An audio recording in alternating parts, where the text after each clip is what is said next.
প্রিয় ভিউয়ার্স, সবাইকে অনেক অনেক শুভেচ্ছা।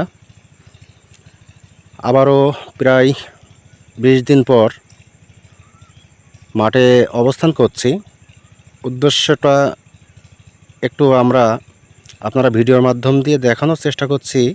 আপনারা দেখতে পাচ্ছেন যে উদ্দেশ্য স্প্রে করতে হবে জমিতে, কারণ ইতোমধ্যে জমির পুরো ধান বের হয়ে মাথা নিচমুখো নেওয়ান দেওয়া যেটা আমাদের স্থানীয় ভাষায়, সেটি কিন্তু হচ্ছে। এই অবস্থাতে ভিটামিন এবং সামনে যে কারেন্ট পোকার আক্রমণ, সেইটা যাতে জমিতে ধানে আক্রমণ না করতে পারে, তার জন্য সময় উপযোগী যে প্রস্তুতি কৃষকদের, সেটি কিন্তু নিতেই হয়। তো সেই লক্ষ্যেই আজকে এসেছি। আসসালামু আলাইকুম লাবলু ভাই। কেমন আছেন ভাই? ভালো ভাই। আপনি তো আছেন বলেই তো আমরা সবাই আছি নিশ্চিন্তায়, বাড়ি শুয়ে থাকি, আর আপনি মাঠে পড়ে থাকেন। এই যে পানীয় সেচও দেন আপনি, স্প্রেও করেন আপনি, আমরা নিজে শুধু আরামে নিজে ভোগ করি, তাই তো ভাই?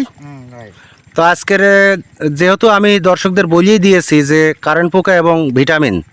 কারেন্ট পোকা আবার কি দিচ্ছে? কারেন্ট পোকা, আচ্ছা, কারেন্ট পোকার কি ওষুধ এখন বাজারে? তা জানি অত। ওই যে পেদা আছে, টিং টিং যেটা,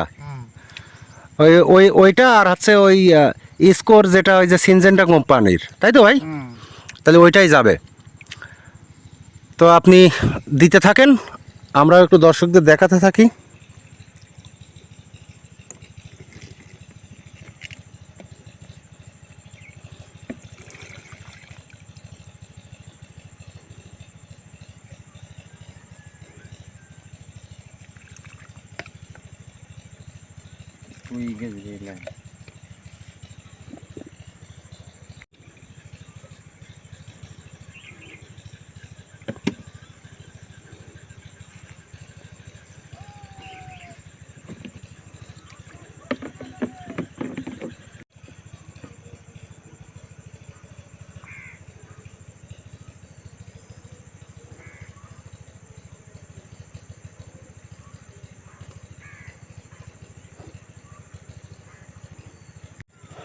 বর্তমান আধুনিক এই চাষ আবাদের যুগে কৃষকদের কর্মকে সহজতর করতে বিভিন্ন সময়ে কিন্তু বিজ্ঞানীরা নানান উপকরণ আবিষ্কার করে থাকেন।